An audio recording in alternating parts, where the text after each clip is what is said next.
حمرنا وتعلقنا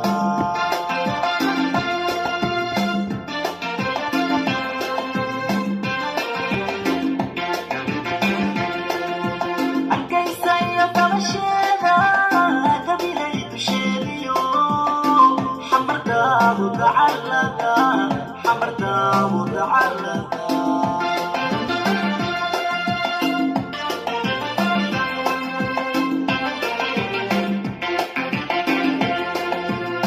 الله كان هدقن كينا دبر سمي على كينا دوكسي لقبرها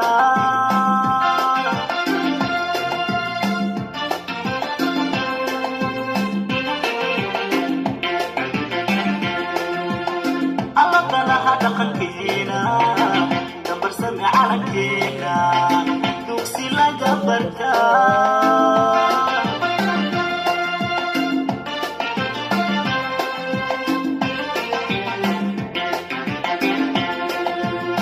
دك لا غيبالي دني بانا سومالي بالي دلكيني نويا ودلحيس معانا يا دقشو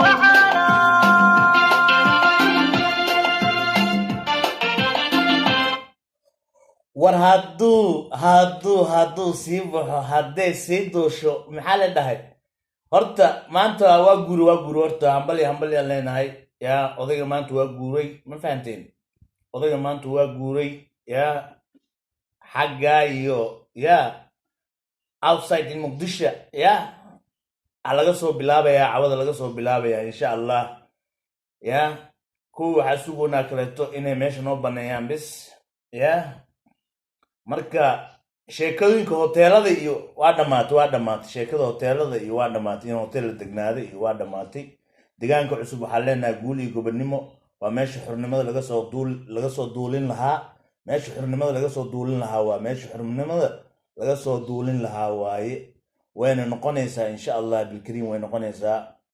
meesha keliyaha waxaa waaye oo aan u maleynayo in ay kasoo duuleyso yaa badbaado qaran ya maadaama uu yahay taliyaha badbaado qaran waxaan leenahay guul iyo gobonimo ya wuu ka soo duulinaya insha allah wax kaleetana ma jirtee waxaa waaye ijiid aan ku jiido way dhammaatay sheekada ma fahanteen sheekada ijiid aan ku jiido way dhammaatay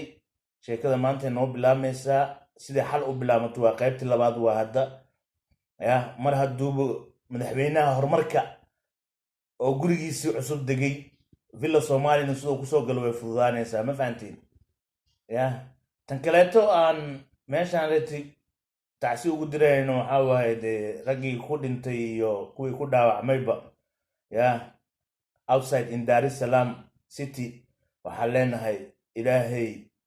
sabir iyo iimaan Allah naga siiyo inta dhimatay inta noolna oo dhaawacana ilaahay ha u yasiro sida uu badbaadi lahaayeen insha Allah waxaana way soo dhamaanaysaa maanta mucjiso waaye laakiin mucjiso oo xaq alla ka socoto waa mucjiso ma ahan qof shakhsi ee wadata ma aha mucjiso qof shakhsi ee wadata ma aha marka insha Allah ila khaybalي انت mana somali bali